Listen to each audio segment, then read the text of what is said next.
This body of work, when the pandemic started, I was so in touch with the fear, pure fear.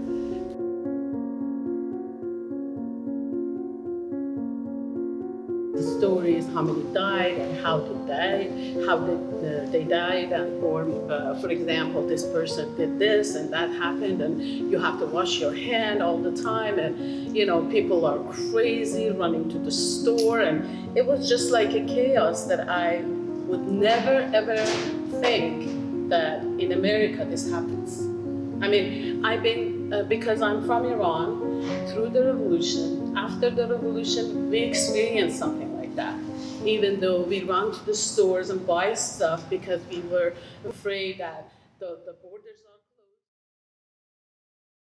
We have Shana Nys Dambrot, Joshua Elias, and Soheila Siadate. Thank you. And I'm going to turn the floor over to them right now, and I hope you enjoy the talk tonight. If anyone just joined us, we have wine, red, white, and water on the back. You can help yourself. We also have Shana's book available with Zen Psychosis, if you're interested in that tonight too. So, Yes. yes. Thank you. I'll All right. explain that in a second too, what that's doing here. Oh my gosh. Okay, thank you so much everybody for coming out. I mean, it's kind of exciting. Like, remember how in the before times it was like, oh, there's this artist talk, and now it's like, oh my God, there's an artist talk, right? So new perspective on everything, and it was so marvelous the way this project came together. They were already going to be showing together, and then they came to me and they were like, let's all three of us work on, you know, sort of clarifying and contextualizing the ideas, and it really became this project that was so full of love, and the opening was amazing, and it was the first, wasn't it, I think, correct me, but I think it was the first IRL opening that the space had during that time. So it really, the whole thing, and it was, you know, springtime, and there's different ways in which the art itself is about the time that we came through and the coming through of it. And so it really, you know, had a lot of magic in the way that it kind of came to be. And so we were all, during the installation, talking about the artist talk, and I thought, you know, everybody has a lot to say, and we can kind of do, you know, the format, and we will, of like, so tell me about your work, and now you tell me about your work, and we're gonna definitely do that. But the conversation that we were all having as the show was being pulled together really revolved around ideas of abstraction and the subconscious narrative. So both of these artists are abstract artists, and yet both of them have really specific kind of personal and societal stories that are being told in the work. And I'm just so like art history nerded out curious about the mechanics of that. How do you tell a story without imagery? And we all started talking about it. And so Robin was kind enough to remember that I had written this novel, and the book is actually a collaboration with my partner, Soheila Siadate, an incredible photographer and hat collector. Very good. But we had wrestled with some of those same kinds of ideas when we were putting the book together, because the book takes place entirely in dream journals. So it happens in the subconscious. There's a degree of surrealism and non-linearity, and yet you come through it feeling like you've heard a story. And his images, which are pinhole photographs, again, speak to that aesthetic of the kind of out of focus, elusive image that still imparts a huge amount of emotion and information. And so there's all this really beautiful little cluster of things that should be paradoxes, but that actually, when you're in front of it, make perfect sense. So we're gonna start tonight, and so we brought copies, which are for sale and which we'll sign if you're interested, mostly because of the kindness of the OCCCA people who are the best. And I'm gonna start off tonight by just reading, don't worry, like 3 minutes. It's like a page and a half, don't worry. Just to kind of like set a tone of a little bit of weirdness, which I think is what's required for when we're gonna start talking about the art, which we'll then do right afterwards. So if you'll indulge me. And I'm up to chapter 33 too, which I don't know, feels Jungian or something. Good number. Something. This is a good number, right? Yeah, of course. Okay. A hotel. Oh no, wait, that's chapter 25. Check out of the hotel, check into. Driving north on the Pacific Coast Highway between the Palisades and Malibu, there is a good stretch of road where there aren't many houses. Just the cliffs that rise straight up to higher than a driver can see from his side. Unless you're in a convertible, like I was. I could see the cliff's sharp green edges at nearly right angles, where the hillside's gentle slopes had been sliced like the heel of a loaf of bread to make room for the highway. I swung around a bend and relaxed into an unusually long bit of straight roadway, almost 2 miles without a curve. No other cars in sight either. To the left, the road dropped off toward the water in a continuation of the hill's interrupted contours. The crashing waves below looked crisp, cold, and salty. I felt rather than heard each one break. Lulled a little by the momentum of my speed, the rhythm of the surf, and by the brave little flowers growing in the crevices of the hill, I was in a trance. I suddenly looked ahead, and my heart lodged in my throat. An enormous bald eagle with gleaming gold beak and talons, crystal blue eyes, and a glowing opalescent crown swooped directly at my head. He came within an inch of my face. I could feel the warmth and a fine cedar smell in his wake. He had careened up at the last possible second and disappeared behind me. I hit the brakes and scanned the sky for him in vain. Essentially, I just started back up the coast towards my destination, the Chelsea Hotel. The Chelsea Hotel, thank you. So, thank you, very kind. And I could see you nodding, which makes me so happy because I feel like that's kind of the idea. And we'll start with you just because you're sitting next to me, but also because when we look at your paintings, they are abstract paintings, but they are landscapes, and they are moments and events from your life that are as concrete as if you had written a poem or a diary entry about it. And I think that is the most amazing place to start, is if you could just talk a little bit and explain how that works for you, how you're making pure form and color, but you're actually narrating a whole kind of liminal set of experiences. Yeah. First, at this point, it's fairly integrated in what I'm doing, but I will try to articulate the best I can.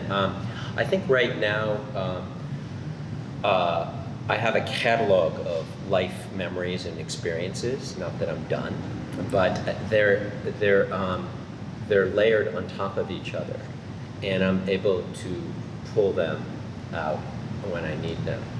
So that coastline, ironically enough, during COVID, I couldn't take it anymore. I got in a car and I drove to El Matador Beach, which is right around there, not that far, north of, maybe you guys don't know Los Angeles so well, or maybe you do, but it's just north of Zuma Beach. And it's a beach that you kind of have to park like 20 cars and you have to walk down, and there's all these cavernous movements. So even that, like that would make its way into a painting as an example. This kind of cavernous things with water coming in, with light spilling off the sand. It's here. I forgot about it because I just went not that long ago and it reminded me. So that's like an example of an image that I don't know, visually I have lucky or whatever. So I guess I'm afraid to miss out on anything, or I don't know why, I remember that stuff. So that's a little bit. And yet you're not a plein air landscape painter. No, I've been to like a residency where people were doing that, this Scottish painter, and they would strap up, but no, I'm not. And on that particular trip, like I was in Spain at a residency, and I was drawing this mountain every day, and it was in this place called Mojácar, Spain, and I thought, oh, this is great.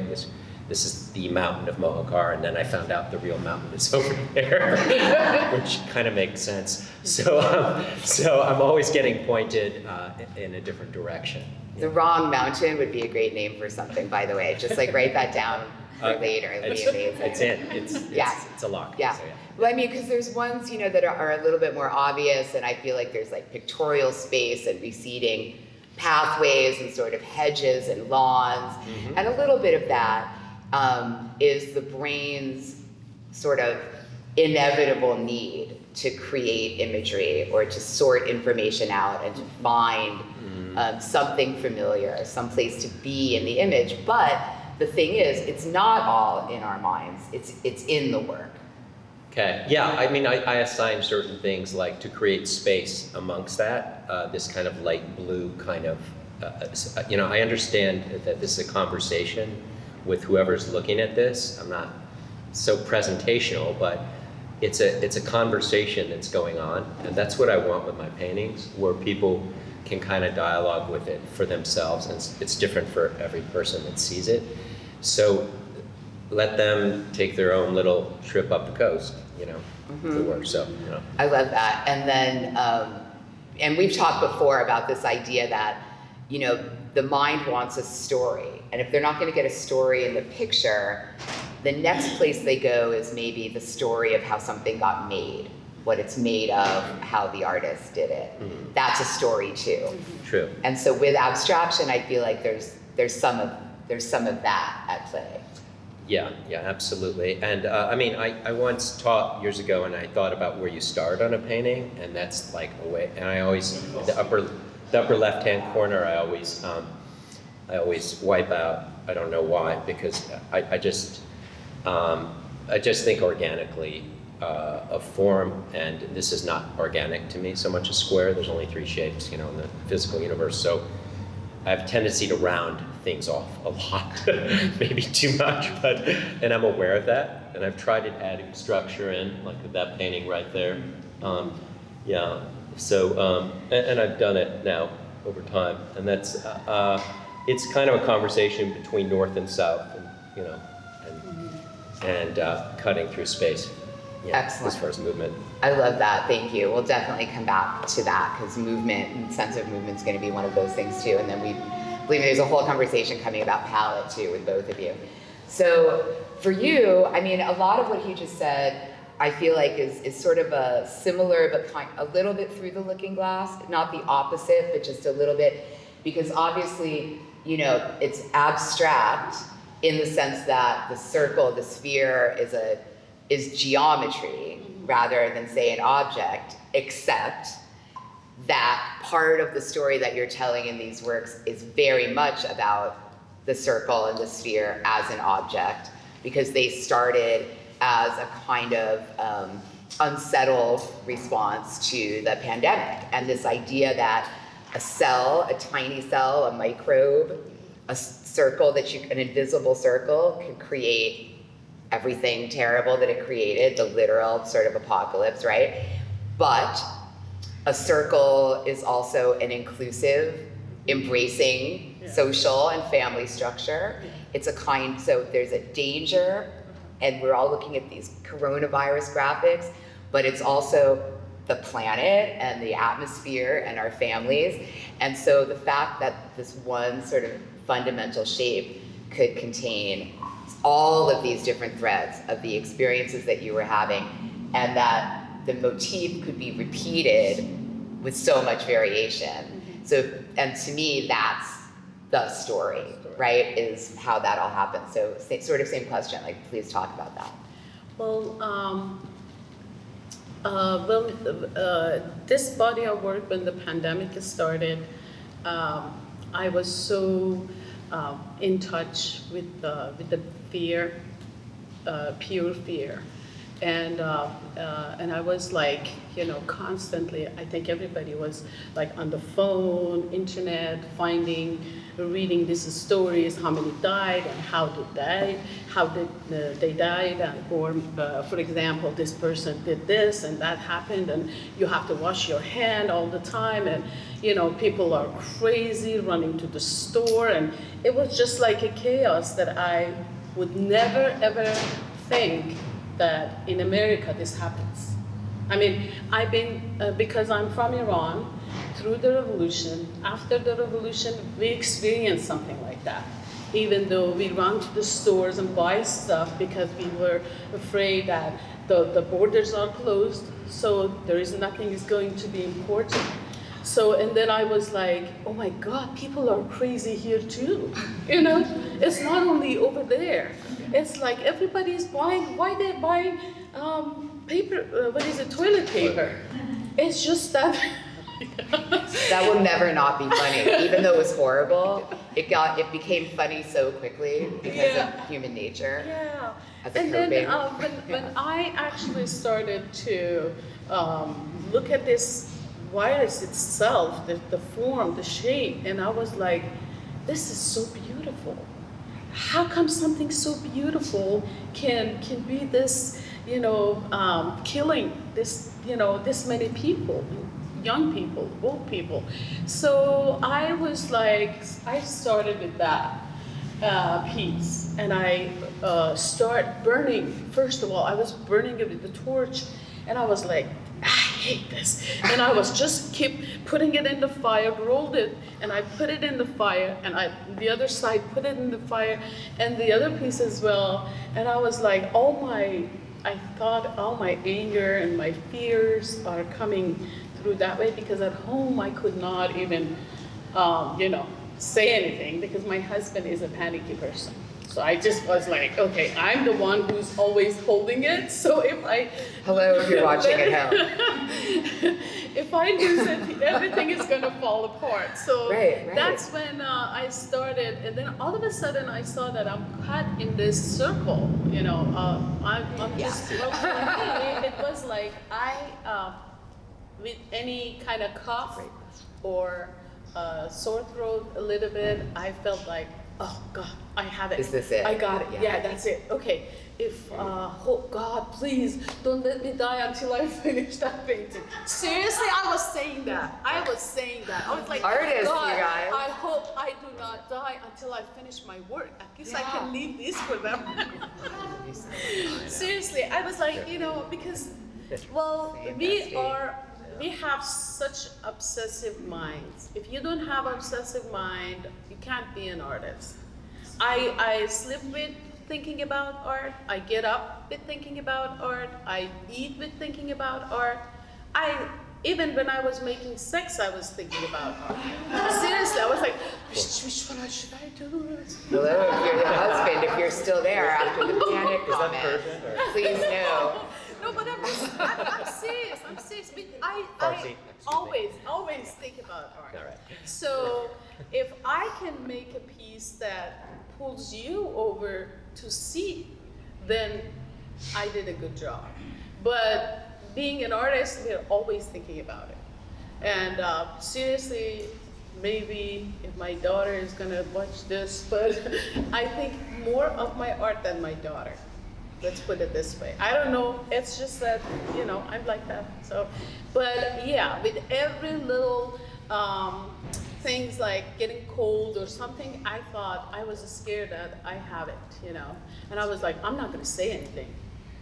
I'm not going to tell them that because they're going to rush me to the hospital. I have to finish that work in the studio. That's a great question. It's so, I know, it's perfect, and it's so revealing, but priceless. And I mean, and that's kind of exactly what I mean, right? So it's like, now I'm thinking like, oh, I did get a sense of urgency from some of the work, but from where? Because it's not like expressionism. Yeah. So where is that energy coming from? Well, it was coming from that place. Yeah. And somehow it's perceptible in a work like that. Yeah. Or, you know what I mean? Yeah. And so that I think is really fascinating. And also I think if I had to guess, I would have said the brightest too, in response to that really excellent question, because that's the kind of boomerang or the way people are. Yeah. Like, well, if this is it, then I'm not going to be scared of this yellow anymore, because this is it. When else am I going to do it? Maybe never. So here we are. Although it's called exit, maybe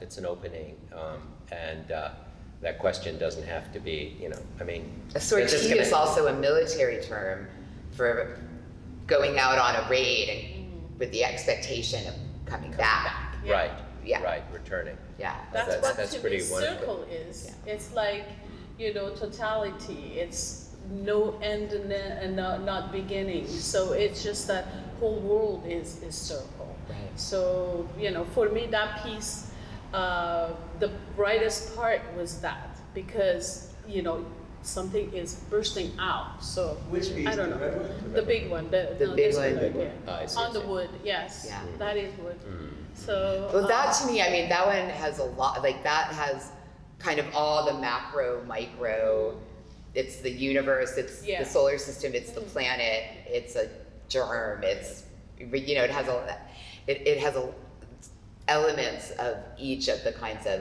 potential aspects of meaning that the circle or the sphere has for you in the work, definitely. Yeah, I don't know. I'm sitting here, I would like to say, no, I never thought I was gonna die, but I don't think that's probably accurate. Do you know what I mean? I think that's like my revisionist version of how I totally sailed through it because I'm like the Buddha, when in fact that probably was not what was happening day to day. Because I too was panicking about the most random things, and all the sort of, and then, it would be like, I'm terrified to go to Trader Joe's, but why won't they open the museums? Yeah. You know? Right. So we're all the Yeah. same. But, I felt, what I do remember feeling during that whole entire time was very grateful that I work in the art world because it was artists who from maybe not day one, but truly by day 4, were figuring it out. Yeah. They were figuring out how to keep working, whether that was a question of where, because their studio building was closed, whatever. They were figuring out how to pivot to the internet or the outdoors. They were finding ways to raise money for each other, to keep everybody going. They were, activating the twin powers of the whole community from the second. Yeah. And that was so uplifting throughout the entire year. But I mean, by the end of March, that was happening. Yeah. And I just remember almost every day being grateful that those were the people that I knew, because that was how it was being handled in my circle. Yeah, I think, just that we're so familiar with the unknown, and that was a big unknown. The unknown I think and the alone. We were fairly Yeah. equipped. Yeah. We're better equipped than some CEO or something at a Yeah. company Yeah. mentally. I mean, Yeah. and we still are, but Yeah. no. No, I absolutely agree with you. And I think that's the directness. And maybe that's kind of, God, every time I want to use the word circle, it's going to sound like a pun, so sorry. But to circle back to that original idea of where the story is when the work is abstract, Mm-hmm. it's well, maybe you could argue that if it were too scenic, that wouldn't leave enough room for everyone's experience, right? Whereas what you're doing is giving enough energy and enough information and enough emotion that people see it and they get it, but it's on a more intuitive level. And maybe counterintuitively, that makes it easier to share the experience with people. Yeah. Okay, I was guessing, but you're Yeah. both nodding, so. Yeah. But yeah, question. Yes, the gentleman, sorry I came in late, I don't know your name. Joshua. Joshua. Yeah. These are gorgeous. Oh, photos. thank you kindly. Thank you. Do you plan these ahead of time? Do you do sketches? Do you think about? I've been how long planning them for you're 63 years. Sorry? I've been planning them for 63 years. Okay. Honestly, I wouldn't say I'm a planner per se, but that doesn't mean I used to have a joke that I make up everything as I go along and only the lies repeat themselves. But I don't think that joke's true anymore. I think these were very restrained for me, these paintings, and not contained, but restrained. I had so much to say, and we all did during this pandemic and even other times. And I realized maybe I'm just getting old, I don't need to say it all. And maybe I just need to say what I'm going to say. and and let that be. So so that's a little bit of the arc of thinking. But I work. I'll just tell you simply. I put canvases up. Like right now, today I got some canvases in, and I unwrapped one of them. I'm like a little kid with that, and I put it up, and it'll be there probably for a few days. And whenever I touch it, with my fingertips, as if I've never seen a canvas before in my life, and just kind of vibe it out. And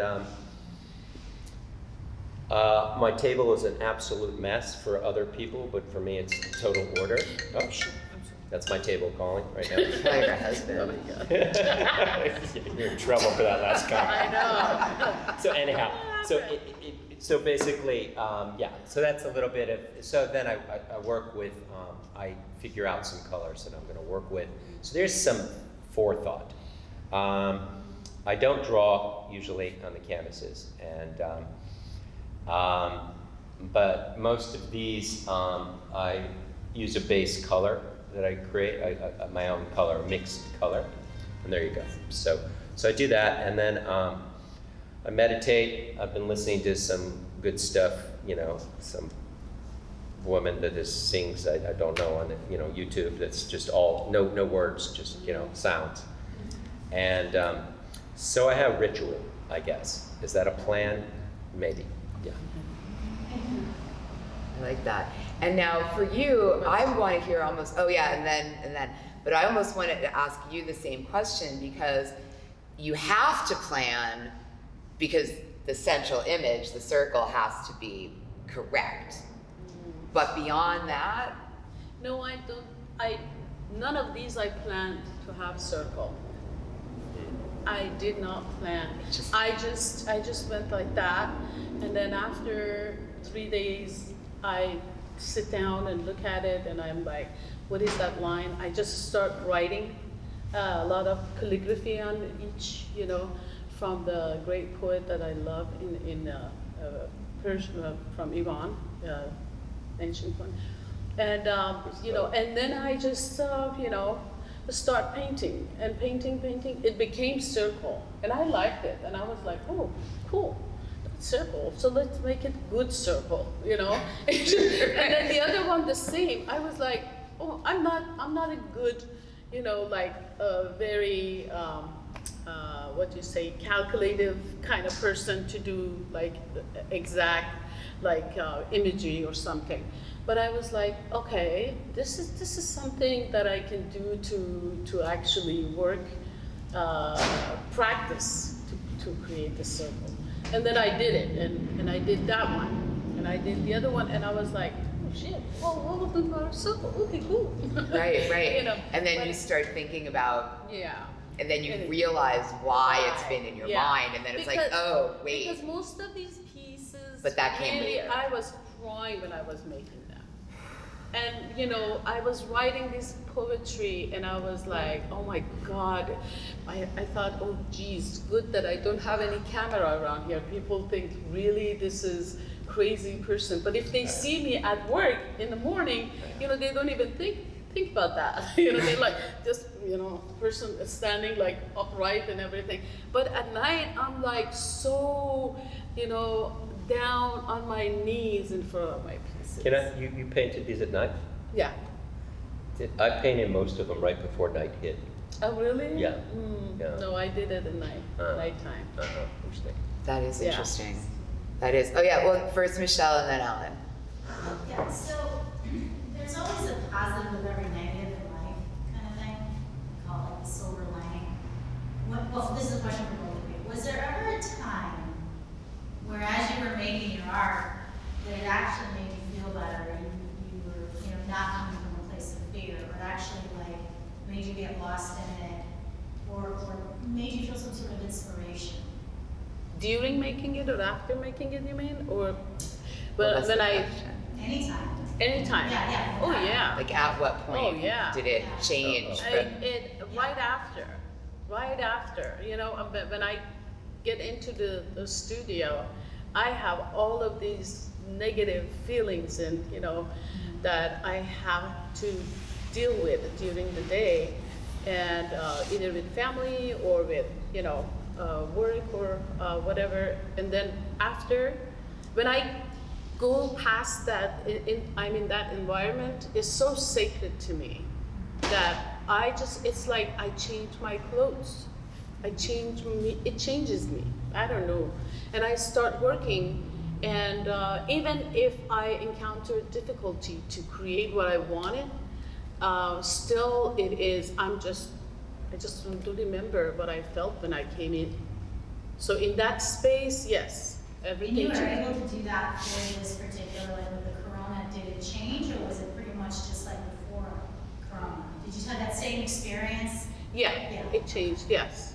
It did when I was creating, I was like. But like every day. Every day, yes. So it changed, it went Every through the day, whole yeah. cycle every day. Yeah, because when You'd I was wake up, coming you'd be out in home- the world stressing when I out. was coming home, becoming- everything came back. and then Okay, you know what?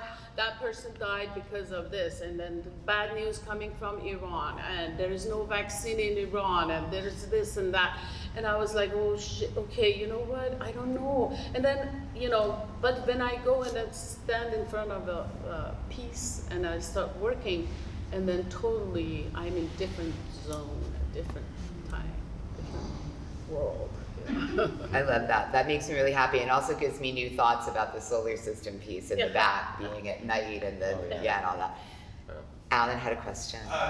Joshua, in response to the question Oh, yeah. there, Sure. at the beginning of the response, there was a word you used that kind of caught me, which was restraint.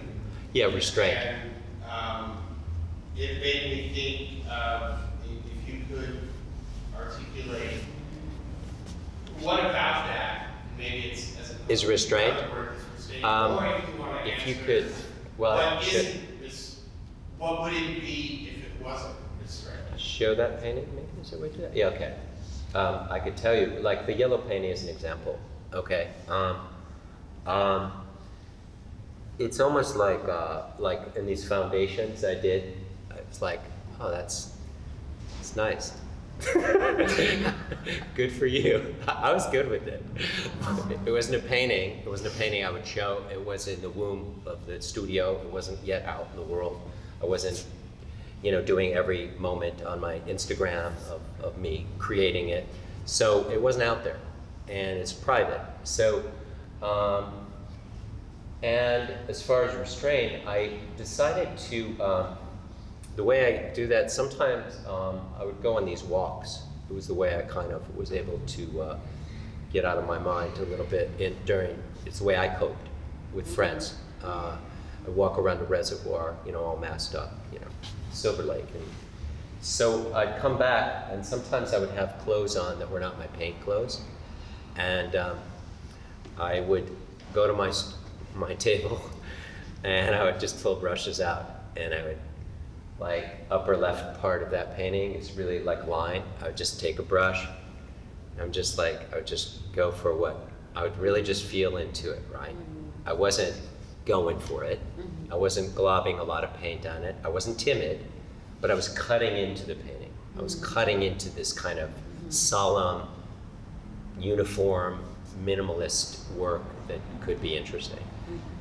And then, taking advantage of that state of mind yes, that you had just taking a walk. intentionally gone to retrieve that state of mind, so to work before that dissipated. Correct. And then, I just recognized it. It was like coming home from a party, feeling pretty good. You have a little bit of energy still. You're like, okay, yeah, and this is. So I think of Charlie Chaplin when he did, like, in modern times, he was doing the wrench like this, and he was on there's some comedy in all this. You got to have fun with it. I mean, come on. It is paint, but and so it goes faster and faster, and he's going like this, and he's losing it, stitches his nose, and so I didn't want to be like that. I just want to go, okay, look, just put this in context, and even the color, like as an example, is yellow. A restraint example is, I just dirtied the yellow up. I said, I need to make this a little dirty.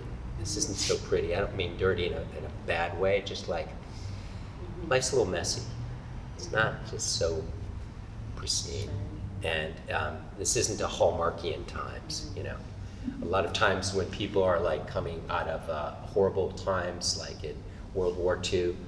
That's when Disney was coming up with these beautiful, Fantasia, and other things were being done at that time. And I didn't feel that a certain kind of idealism was, so I restrained myself from I was feeling good, but it wasn't about Joshua's joy. I wanted to make joyous work, to be honest, but I didn't. So I considered all these things, not intellectually, now we can talk about it, but so there you go. That's amazing.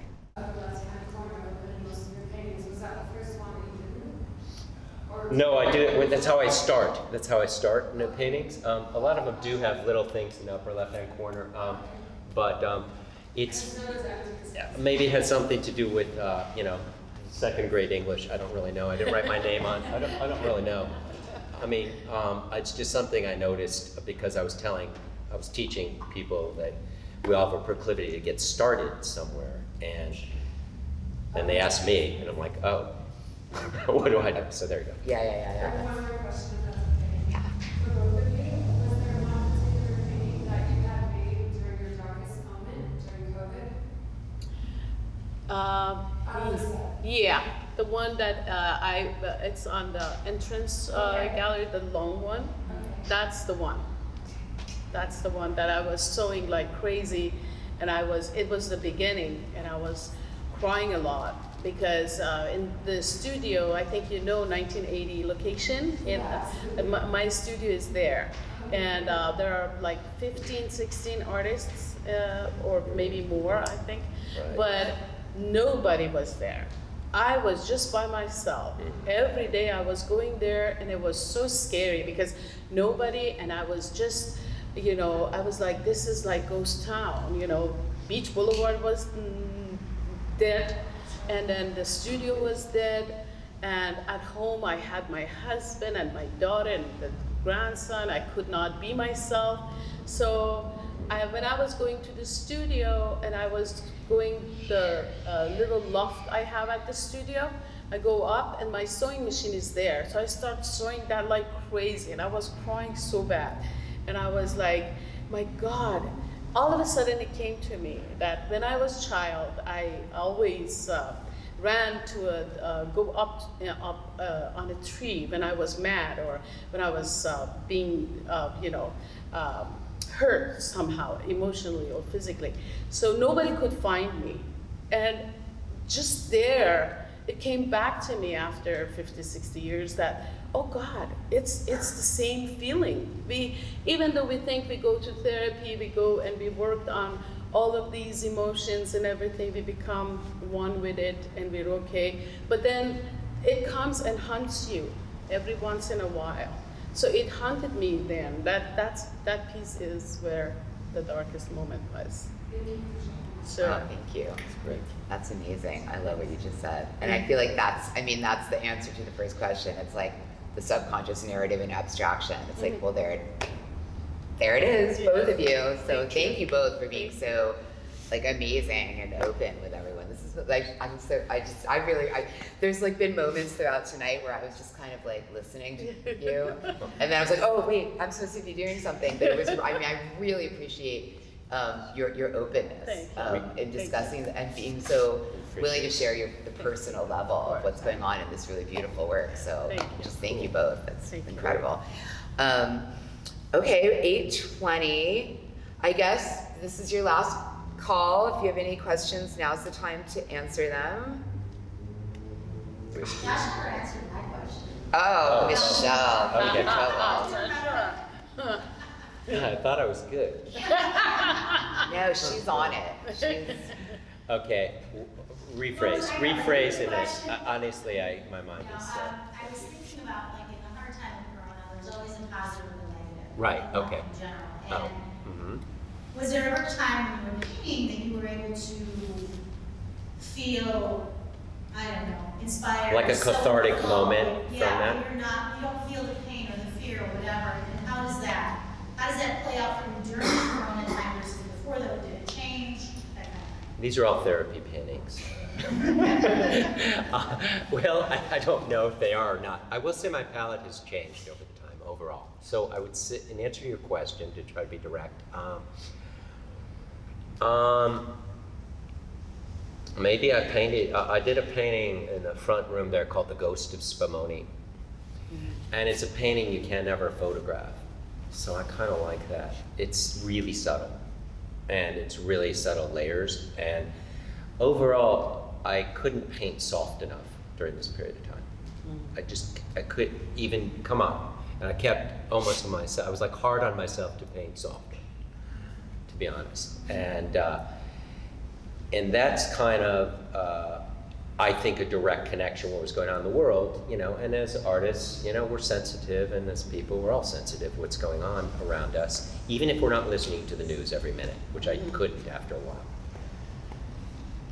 And we won't, no one's even mentioned politics, and we want to go there. No, we're not going to. We're not going to. But anyhow, but it was pervasive at that time too. Yeah. So there's a lot of stuff going on, right? Well, to the degree that it was infiltrating your psyche, Yeah, of that's all. anxiety. And I'm not even going to touch Yes, on it, but totally. that's it. So, but so that painting, I would say, was a painting that I hung up in my studio. I don't hang all my paintings up, you know. So I hung up. I work out of the Brewery Arts Complex, and also that changed the whole demeanor of the place. They got a security guard there.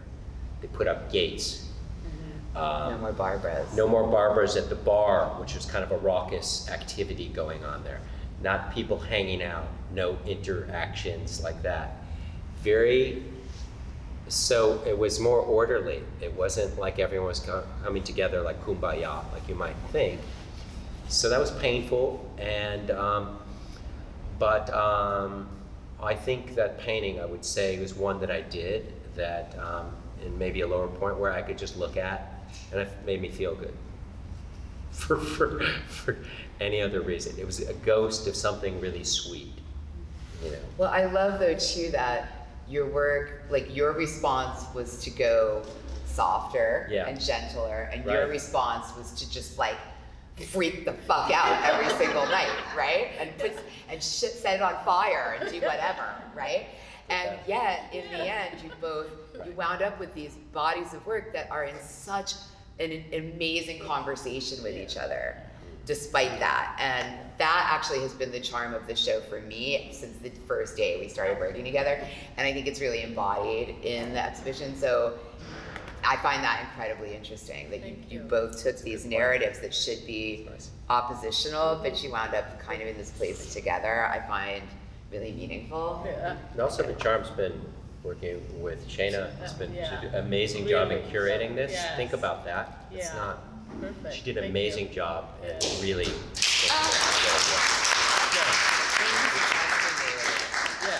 you Yeah. for We trusting me. got out of the way. It's a big deal, and I thank you for trusting me. So, Of course. So, I think it's gonna and turn out thanks to perfectly. CCCA as well. Yeah, they're great. So, yeah. Thank you all for being here. Amazing. Okay. Super. Thank you. You guys are the best. Yeah.